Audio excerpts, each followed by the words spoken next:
जिले हनुमाकुंडा के प्रकाला मंडल में कामारेड्डीपल्ली के करीब कौमी शाहराह पर एक भयानक सड़क हादसा पेश आया।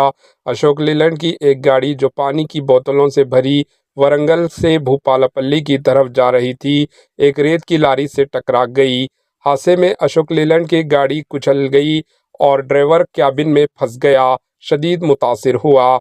मुकामी लोगों की मदद से पुलिस ने ड्राइवर को बाहर निकाला और वरंगल के एमजीएम अस्पताल ले जाया गया, जहां वो जेरे इलाज है। Bureau report, HN news.